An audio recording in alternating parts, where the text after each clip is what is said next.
இங்கு கூடியுள்ள அனைவரின் கருத்துக்களுக்காகவும் இணையதளத்தில் ஜெப உதவியை கேட்டவர்களுக்காகவும் மற்றும் இது சிறப்பாக தங்கள் கருத்துக்களுக்காக திருப்பலி காணிக்கை அளித்தவர்களுக்காகவும் ஒப்புக்கொடுக்கப்படுகின்றது.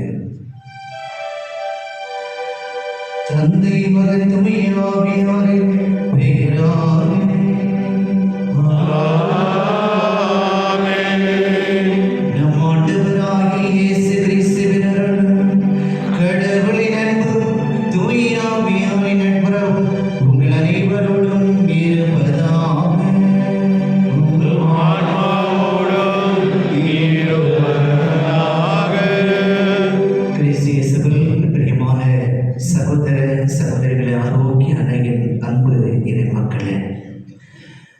நான் உன்மீது உண்மையாக ஆசியை பொழிந்து விண்மீன்களைப் போலவும் கடற்கரை மணலை போலவும் உன் மலைமரபை பலுகி பெருக செய்வேன் என்று தொடக்க நூல் 22:17 நாம் வாசிக்கின்றோம்.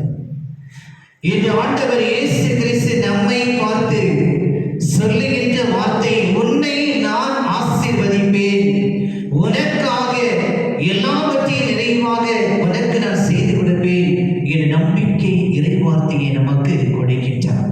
எனவே இந்த அன்னையினுடைய திருத்தலத்தில் நாம் அனைவரும் ஒரே குடும்பமாக இணைந்து அன்னையை வழியாக இறைவனுடைய ஆசீர்வாதத்தை பெறுவதற்காக நாம் காத்துக் கொண்டிருக்கின்றோம்.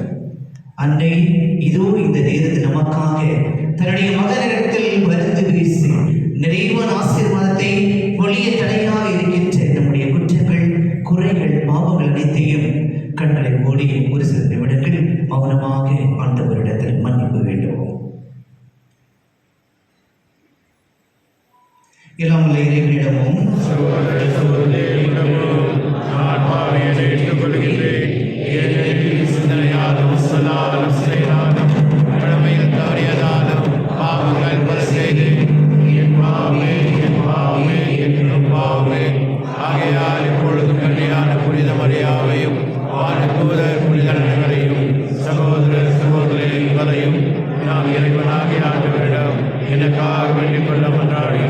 எல்லாம் வல்ல இறைவன் அமைதி இறக்க வைத்திட பாவங்களை மன்னித்தினவர்களை வாழ்வுக்கு அழைத்து செல்வாராக. ஆமென்.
உடைய ஒருவர் கடவுளின் ஆவிக்குரியவற்றை ஏற்றுக்கொள்வதில்லை.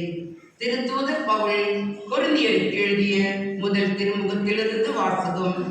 சகோதரர் சகோதரிகளே, தூய ஆவியாரே அனைத்தையும் துருவி ஆய்கிறார். கடவுளின் ஆழ்ந்த எண்ணங்களையும் அறிகிறார். மனிதரின் உள்ளத்தில் இருப்பதை அவர்கள் இருக்கும் மனமே அன்றி வேறு எவரும் அறிய முடியாது அன்றோ?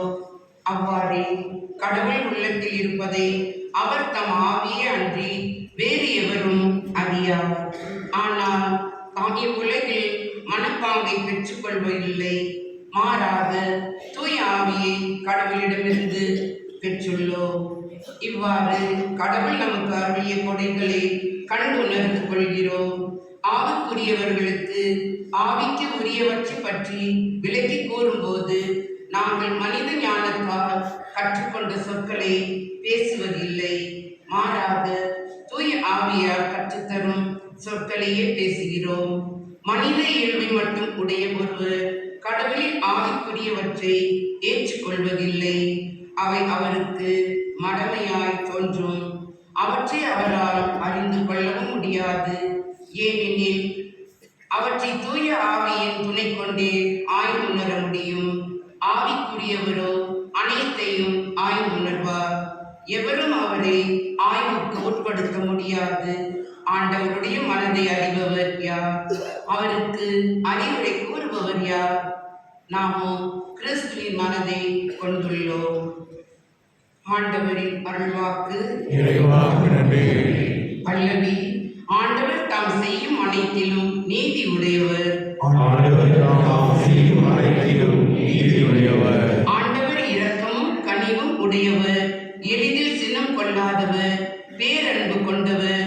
ஆண்டவர் எல்லாருக்கும் நன்மை செய்பவர், நாம் உண்டாக்கிய அனைத்து மீதும் இரக்கம் காட்டுபவர். பல்லவி. ஆண்டவரே, நீர் உருவாக்கிய யாவும் உமக்கு நன்றி செலுத்தும். உம்முடைய அன்பர்கள் உம்மை போற்றுவார்கள். அவர்கள் உமது அரசின் மாட்சியை அறிவிப்பார்கள். உமது வல்லமையை பற்றி பேசுவார்கள். பல்லவி. அனைவரும் எழுந்து நிற்போம்.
அக்காலத்தில் இயேசு கலிலேயாவில் உள்ள கப்பர்நாகும் ஊருக்கு சென்று ஓய்வு நாளில் மக்களுக்கு கற்பித்து வந்தார்.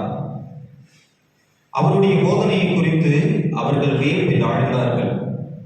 ஏனெனில் அவர் அதிகாரத்தோடு கற்பித்தார். தொழுகை கூடத்தில் தீய ஆவியான பேய் பிடித்திருந்த ஒருவர் இருந்தார். அவரை பிடித்திருந்த பேய், ஐயோ, நாசரேத்து இயேசுவே, உமக்கு இங்கு என்ன வேலை? எங்களை ஒழித்து விடவா வந்தீர்? நீர் யார் என எனக்கு தெரியும். நீர் கடவுளுக்கு அர்ப்பணமானவர் என்று உரத்த குரலில் கத்தியது. வாயை மூடு, இவரை விட்டு வெளியே போ என்று இயேசு அதனை அதட்டினார். அப்பொழுது பேய் பிடித்தவரை அவர்கள் நடுவே விழச் செய்து அவருக்கு ஒரு தீங்கு விளைக்காமல் பேய் அவரை விட்டு வெளியேறிற்று. எல்லாரும் திகைப்படைந்து, எப்படி பேசுகிறார் பாருங்கள், அதிகாரத்தோடும் வல்லமையோடும் தீய ஆவிகளுக்கு கட்டளையிடுகிறார், அவையும் போய்விடுகின்றனவே என்று ஒருவரோடு ஒருவர் பேசிக்கொண்டனர். அவரை பற்றிய பேச்சு சுற்றுப்புறமெங்கும் பரவியது. ஆண்டவரின் அருள்வாக்கு.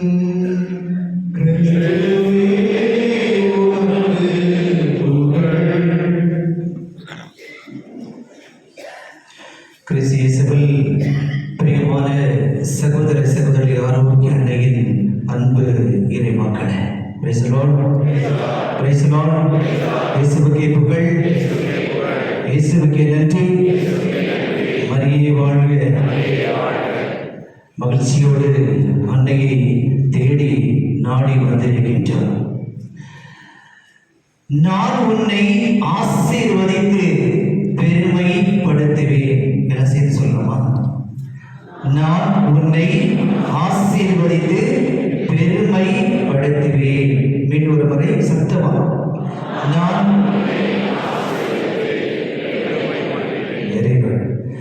நான் உன்னை ஆசீர்வதித்து உன்னை பெருமைப்படுத்துவேன். அன்னை மரியாள் மகனையும் தந்தையையும் பெருமைப்படுத்தினார். மகன் தந்தையை பெருமைப்படுத்தினார், தந்தை மகனை உயர்த்தினார். இன்று நாம் அனைவரும் யாரை பெருமைப்படுத்திக் கொண்டிருக்கின்றோம்? இந்த சமுதாயத்திலே வாழ்கின்ற பொழுது மனிதனை பெருமைப்படுத்திக் கொண்டிருக்கின்றோமா, அல்லது பொருட்களை பெருமைப்படுத்திக் கொண்டிருக்கின்றோமா, அல்லது சொந்த பந்தங்களை பெருமைப்படுத்திக் கொண்டிருக்கின்றோமா, அல்லது இறைவனை பெருமைப்படுத்திக் கொண்டிருக்கின்றோமா? யாரை பெருமைப்படுத்திக் கொண்டிருக்கிறோம்? உங்கள்கிட்ட தான் கேட்கிறேன், யாரை பெருமைப்படுத்துறோம்? யார? இறைவனை பெருமைப்படுத்துறது மிக சிரமம். யாருமே பெருமைப்படுத்துறது கிடையாது. எப்ப இறைவனை பெருமைப்படுத்துவேனா, ஆண்டவர் நிறைய பணத்தை கொண்டாருன்னா, இல்ல நிறைய ஆசீர்வாதத்தை கொடுத்தாருன்னா, நிறைய உறவை கொடுத்தாருன்னா, ஒரு சில மனிதர்கள் மகிழ்ச்சியை கொடுத்தாருன்னா ஆண்டவரை பெருமைப்படுத்துவோம். இல்லைன்னா நம்மையே நாம் பெருமைப்படுத்திப்போம், நம்மையே நாம் பீத்திப்போம். இல்லைன்னா பிறரை, நம்முடைய குடும்பத்தையும் உயர்த்தி பேசுவோம். அதான் மனிதனுடைய இயல்பு. ஆனால் ஆண்டவர் இயேசு கிறிஸ்து இந்த அழகாக நமக்கு எடுத்து சொல்லுகின்ற வார்த்தை, நான் உன்னை ஆசீர்வதித்து பெருமைப்படுத்துவேன் என்று உங்களையும் என்னையும் பார்த்து ஆண்டவர் அழகாக எடுத்து சொல்லுகின்றார். யாரை கடவுள் பெருமைப்படுத்துவார் என்றால் 3 சிந்தனையை உங்களுக்கு கொடுக்க நான் ஆசைப்படுகின்றேன். முதலாவதாக, இறைவார்த்தையை கடைபிடித்து வாழ்கின்றவர்களை ஆண்டவர் ஆசீர்வதித்து பெருமைப்படுத்துவார். மரியவாழ்க. இறைவார்த்தையை கடைபிடித்து வாழ்கின்ற மக்களை இறைவன் ஆசீர்வதித்து பெருமைப்படுத்துவார். மத்திய எழுதிய நற்செய்தி 1ஆம் அதிகாரம் 22 நாம் வாசிக்கின்றோம். இதோ ஒரு ஆண்மகனை பெற்றெடுப்பீர், அவருக்கு இம்மானுவேல் என்று பெயரிடுவீர் என்று கபிரியேல் தூதர் அன்னை மரியாளுக்கு அந்த இறைவார்த்தையை கொடுத்த பொழுது, இறைவனுடைய திட்டத்தை நிறைவேற்றுவதற்காக அன்னை மரியாள் தாழ்மனதோடு அந்த இறைவார்த்தையை ஏற்றுக்கொண்டாள். எனவே திருச்சபை அவளை உயர்த்துகின்றது என்று, திருச்சபை என்று அவளுக்கு விழா எடுத்துக் கொண்டிருக்கின்றது. ஒவ்வொரு மாதமும் அன்னை மரியாளுக்கு என்று ஒரு சில விழாக்கள் இருக்கின்றது. ஏனென்றால் அன்னை மரியாள் இறைவனுடைய வார்த்தைக்கு செவி கொடுத்து இறைவார்த்தை தன்னுடைய வாழ்வாக மாற்றியதின் ஒரே வாழ்விற்காக அவளை இன்று நாம் போற்றி புகழ்ந்து கொண்டிருக்கின்றோம். இதுதான் முதல் சிந்தனை. இரண்டாவதாக, சமூக உணர்வுகளோடு வாழ்கின்றவர்களை இறைவன் ஆசீர்வதித்து பெருமைப்படுத்துவார். சமூக உணர்வுகளோடு வாழ்கின்றவர்களை இறைவன் ஆசீர்வதித்து பெருமைப்படுத்துவார். யோவான் எழுதிய நற்செய்தி 2ஆம் அதிகாரம் 1 12 வரையில் நாம் வாசிக்கிற கானா ஒரு திருமண விழாவில் நடந்த நிகழ்ச்சி நம் அனைவருக்குமே தெரியும். அங்கே கன்னிமரியாள் சமூக உணர்வோடு அங்கு செயல்படுகின்ற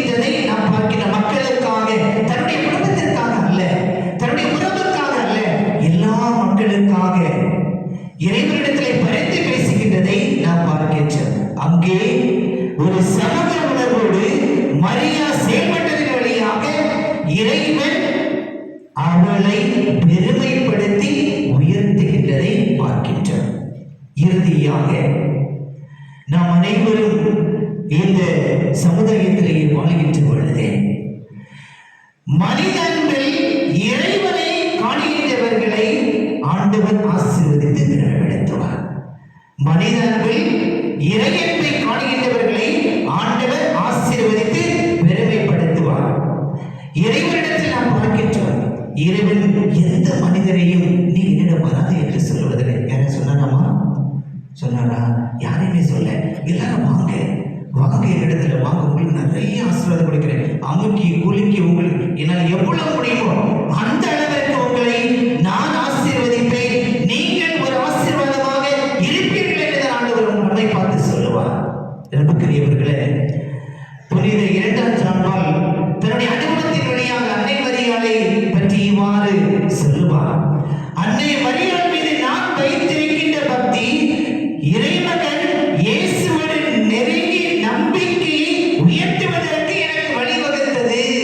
அன்னை மரியாளிடத்தில் நாம் நெருங்கி பழக பழக அன்னை மரியாளை போற்றி நாம் புகழ்கின்ற பொழுது இறைவனுக்கு அருகிலேயே நாம் சொல்வதற்கு ஆண்டவர் நமக்கு தாய் வழியாக வழிநடத்துவார். அதே போன்று புனித அகஸ்தியர் அழகாக சொல்வார், தாயினுடைய வயிற்றில் இருக்கின்ற அந்த குழந்தையை விட தன்னுடைய இதயத்தில் இருக்கின்ற அந்த இறைவார்த்தை உயர்வானது என்று அழகாக எடுத்து சொல்கின்றார். அன்னை மரியாளை அவள் உயர்த்துகின்றார். அதே தாய் இன்று திருச்சபையிலே உயர்த்தப்பட்டிருக்கிறார், பெருமைப்படுத்தப்பட்டிருக்கின்றார். ஆனால் அந்த தாயை சில நேரத்தில் நாம் நம்முடைய ஒரு சிறு கட்டத்துக்குள் வைத்துக் கொண்டிருக்கின்றோம். இரண்டுக்கிடையே சகோதர சகோதரிகளை, ஆண்டவர் இயேசு கிறிஸ்து தந்தையை பெருமைப்படுத்தினார், தந்தை மகனை உயர்த்தினார். அன்னை மரியாள் மகனையும் தந்தையும் பெருமைப்படுத்தினார், மாட்சிமைப்படுத்தினார். எனவே நாம் இந்த திருச்சபையின் தாயாகவும் இந்த உலகத்தின் தாயாகவும் இருந்து கொண்டிருக்கின்றார். நம்முடைய தாய் நம் அனைவரையும் நிறைவாக தன்னுடைய மகனின் வழியாக ஆசீர்வதிப்பதற்கு ஒவ்வொரு நொடி பொழுதும் தன்னுடைய மகனிடத்திலே பரிந்து பேசிக் கொண்டிருக்கிறார். அதே தாய் உங்களையும் என்னை பார்த்து சொல்கின்ற வார்த்தை, நீ இன்று ஒரு ஆசீர்வாதமாக இருக்க வேண்டும், நான் உன்னை ஆசீர்வதிப்பேன், உன்னை பெருமைப்படுத்துவேன், அந்த ஆசீர்வாதத்தை நீ பிறருக்கு கொடுக்க வேண்டும், நாம் ஒரு ஆசீர்வாதமாக பிறருக்கு இருக்க வேண்டும். எனவே கண்களை மூடி இறைவனிடத்தில் முழுமையாக நம்மை ஒப்பு கொடுத்து ஜெபிப்போமா?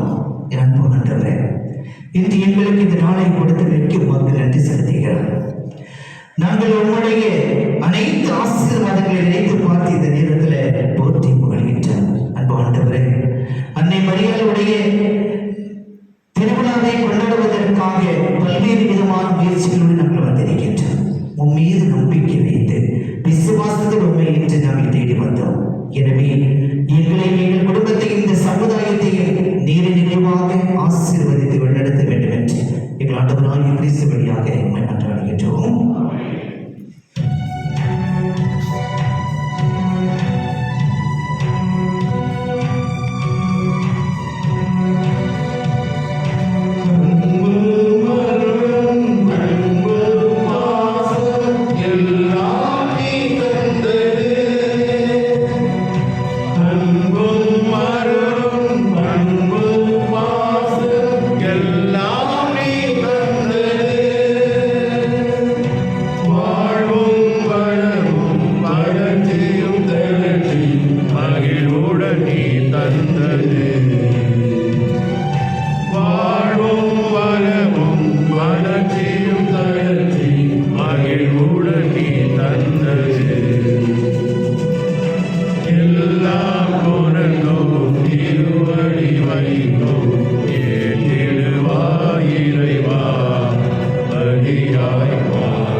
சகோதர சகோதரிகளை, நாம் அனைவரும் இணைந்து ஒப்புக்கொடுக்கும் இந்த பலி எல்லாம் உள்ள இறைவனுக்கு ஏற்றபடி ஜெபியுங்கள்.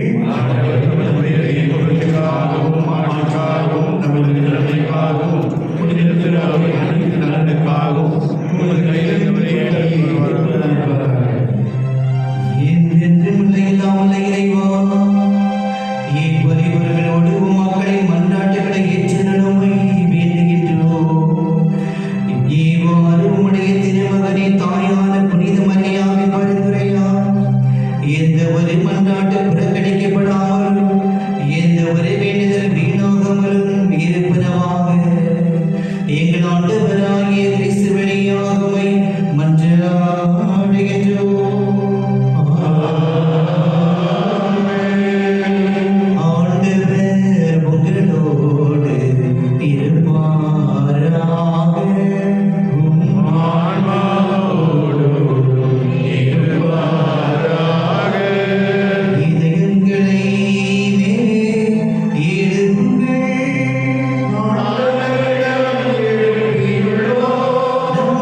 ஆகவே உம்முடைய தூய ஆவியை பொழிந்து காணிக்கைகளை தூய்மைப்படுத்த உம்மை தாழ்மையுடன் வேண்டுகின்றோம்.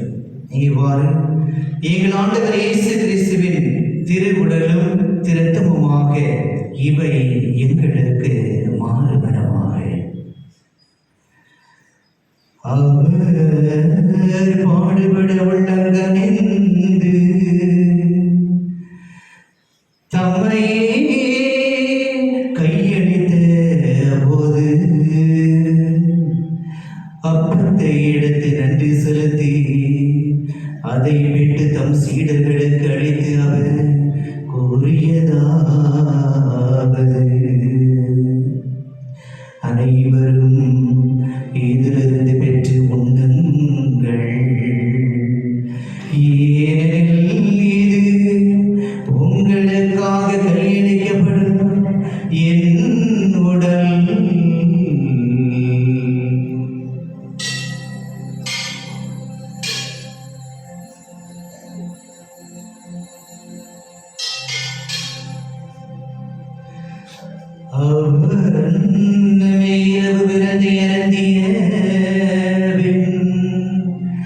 கிண்ணத்தையும் எடுத்து மீண்டும் உமக்கு நன்றி கூறி தம் சீடர்களுக்கு அளித்து அவர் கூறியதாவது,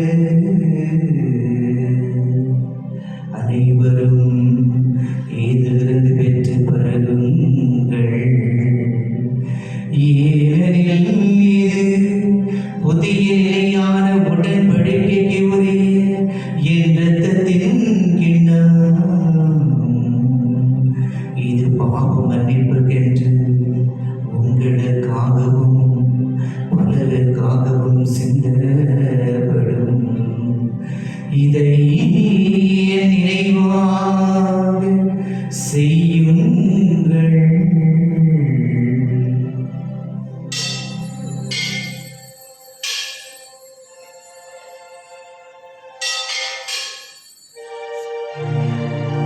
நம்பிக்கையின் மறைவுகள்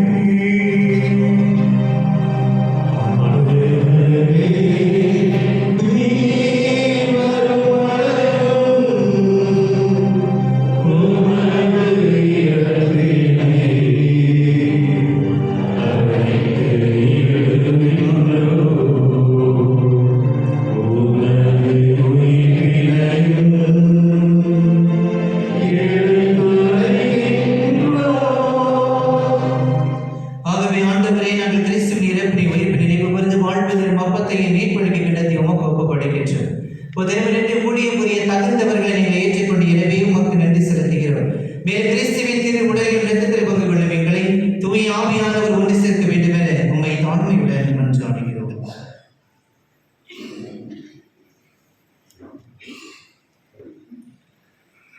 ஆண்டவரே, உலகமெங்கும் பரவி இருக்கும் உமது திரு அவையை நினைவு கூர்ந்திருக்கும். எங்கள் திருத்தந்தை பிரான்சிஸ், எங்கள் ஆயர் பீட்டர், மறைமாவட்டத்தினுடைய துணை ஆயர்கள் சதீஷ் மற்றும் சூசைநாதன், எல்லா திருநிலையினர் இந்த காலை நேரத்திலே உம்மை தேடி வந்திருக்கிற உம்முடைய அன்பு பிள்ளைகள் ஆகிய அனைவரும் உமது திரு அவையில் அன்பின் நிறைவை அடையச் செய்தார்கள். மேலும் உயிர்த்தெழும் எதிர்நோக்கோடு துயில் கொள்ளும் எங்கள் சகோதர சகோதரிகளையும் இறந்தோர் அனைவரையும் இரக்கத்துடன் நினைவு கூர்ந்து உமது திருமுக ஒளியினுள் ஏற்றருளும். எங்கள் அனைவர் மீதும் இரக்கமாயிரும். கடவுளின் கன்னித்தாயான தூய மரியா, அவருடைய கணவரான புனித யோசேப்பு, புனித திருத்தூதர்கள், இவ்வுலகில் உமக்கு உகந்தவராயிருந்த ஆகிய புனிதர் அனைவருடனும் நாங்கள் நிலை வாழ்வில் பங்கு கொள்ளும் தகுதி பெற்று உம் திருமகன் இயேசு கிறிஸ்து வழியாக உம்மையே புகழ்ந்தேத்த வரமருள உம்மை மன்றாடுகிறோம்.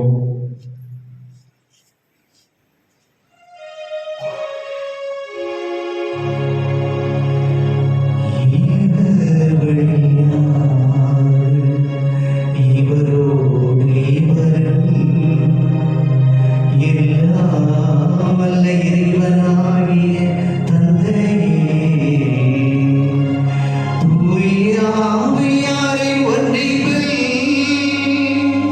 எல்லா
அடைகின்றோம்.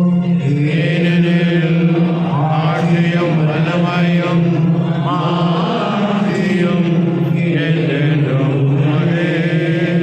ஆண்டவரே இயேசு கிறிஸ்துவே, அமைதியை உங்களுக்கு நான் விட்டு செல்கிறேன், என் அமைதியை உங்களுக்கு அளிக்கிறேன் திருத்துதர்களுக்கு மொழிந்தீரே.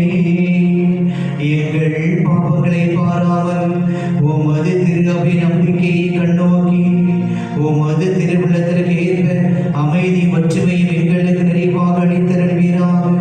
என்றென்று வாழ்ந்து ஆட்சி செய்கின்றவர் நீரே.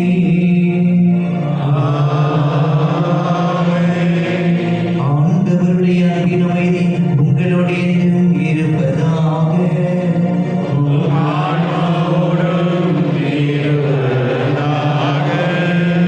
ஒருவருக்கொருவர் நாம் இறைவன் தரும் அமைதியை பகிர்ந்து மகிழ்வோம்.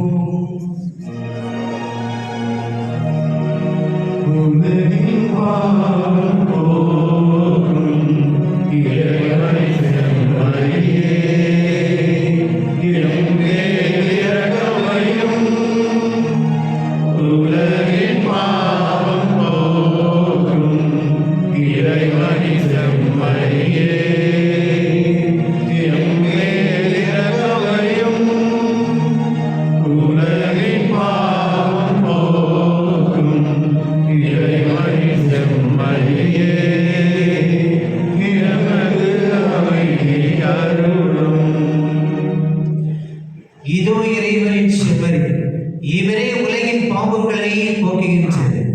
இவரை நம்முடைய பாவங்களுக்காக தன்னுடைய வாழ்வை பலியாக கொடுத்து தன்னுடைய இரத்தத்தினாலும் உடலினாலும் ஒவ்வொரு நொடி பொழுதும் பாவத்திலிருந்து விடுதலை கொடுத்துக் கொண்டிருக்கிற உயிருள்ள ஆண்டவர் இவர். இந்த விருதுக்கு அழைக்கப்பட்டு நாம் அனைவரும் பேறு பெற்றோம்.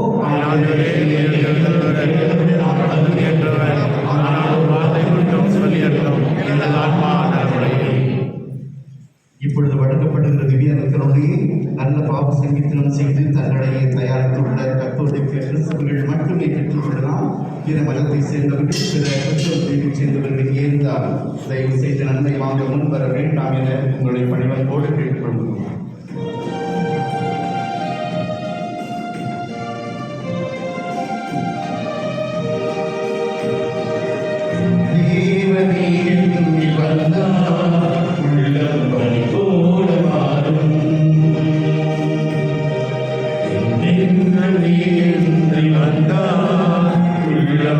வாழும் இல்லம்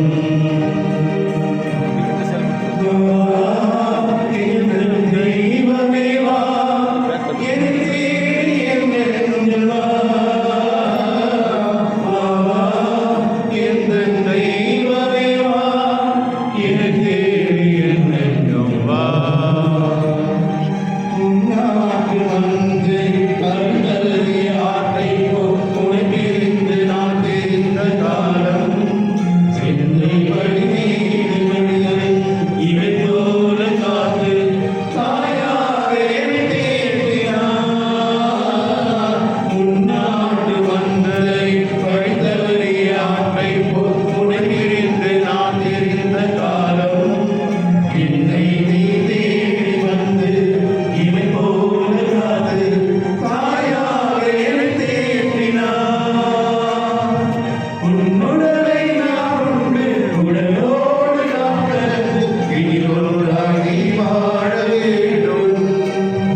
நன்றி கூறி மன்றாடுவோமாக.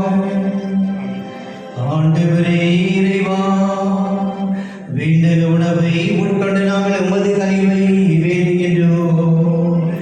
என்றும் கன்னியான புனித மரியாதை நினைவு கொண்டாடுதல் மகிழ்வரும் நாங்கள் அதே கன்னியை கண்டு பாவித்து எங்கள் மேல் மறையுண்மையை பெற நாங்கள் தகுதி பெறுவோமாக. எங்கள் ஆண்டவராகிய கிறிஸ்து வழியாக மன்றாடுகிறோம்.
ಮತ್ತೆ ಮರಿಯಮ್ಮನವರು ತನ್ನ ಜೀವನದಲ್ಲಿ ತನಗಾಗಿ ಯಾವತ್ತೂ ಪ್ರಾರ್ಥನೆ ಮಾಡಿಲ್ಲ. ಅವರು ಯಾರಿಗಾಗಿ ಪ್ರಾರ್ಥಿಸುತ್ತಾರೆ? ನಮ್ಮೆಲ್ಲರಿಗಾಗಿ ಪ್ರಾರ್ಥಿಸುತ್ತಾರೆ. ನಮ್ಮ ಜೀವನದಲ್ಲಿ ಅದ್ಭುತಗಳು ಪವಾಡಗಳು ನಡೆದಿದೆ ಅಂತ ಹೇಳಿದರೆ ಅದಕ್ಕೆ ಮುಖ್ಯ ಕಾರಣ ಮಾತೆ ಮರಿಯಮ್ಮನವರು ನಮ್ಮೆಲ್ಲರಿಗಾಗಿ ಸದಾಕಾಲ ಪ್ರಾರ್ಥಿಸುತ್ತಾರೆ. ನಮ್ಮ ಪ್ರಾರ್ಥನೆಯನ್ನು ಆಲಿಸಿ ನಮಗಾಗಿ ದೇವರಲ್ಲಿ ಅವರು ಮೊರೆಯನ್ನು ನೀಡುತ್ತಾರೆ. ಈ ಕಾರಣಕ್ಕಾಗಿ ನಮ್ಮ ಜೀವನದಲ್ಲಿ ಅನೇಕ ಅದ್ಭುತಗಳು ನಡೆಯುತ್ತೆ. ಅದರ ಅದ್ಭುತಗಳು ನಡೆಯುವುದು ಯಾವಾಗ? ನಾನು ಯಾವಾಗ ವಿಶ್ವಾಸದಿಂದ ಪ್ರಾರ್ಥಿಸುತ್ತೇನೆ ಆಗ ಮಾತ್ರ ನನ್ನ ಜೀವನದಲ್ಲಿ ಈ ಒಂದು ಅದ್ಭುತವನ್ನು ಅನುಭವಿಸಬಹುದು ಎನ್ನುವುದಾಗಿ ನಾವು ಮಾತುಕತೆಗಳ ಜೀವನದಲ್ಲಿ ನಾವು ನೋಡುತ್ತೇವೆ. ಹಾಗೆ ವಿಶೇಷವಾಗಿ ನಾವು ನಮ್ಮ ಪ್ರಾರ್ಥನೆಗಳಲ್ಲಿ ವಿಶ್ವಾಸವನ್ನು ಇರಿಸೋಣ. ಮಾತುಕತೆಗಳನ್ನು ಪ್ರಾರ್ಥನೆ ಬೇಯಿಸಲು ನಿರ್ಣಯಿಸೋಣ. ಆಗ ನಮಗೆ ಬೇಕಾಗಿರುವ ವರದಾನಗಳನ್ನು ಮಾತೆ ಮರೆಯುವವರು ಬೇಯಿಸುವ ಮುಖಾಂತರ ನಮಗೆ ಕರುಣಿಸಲಿದ್ದಾರೆ.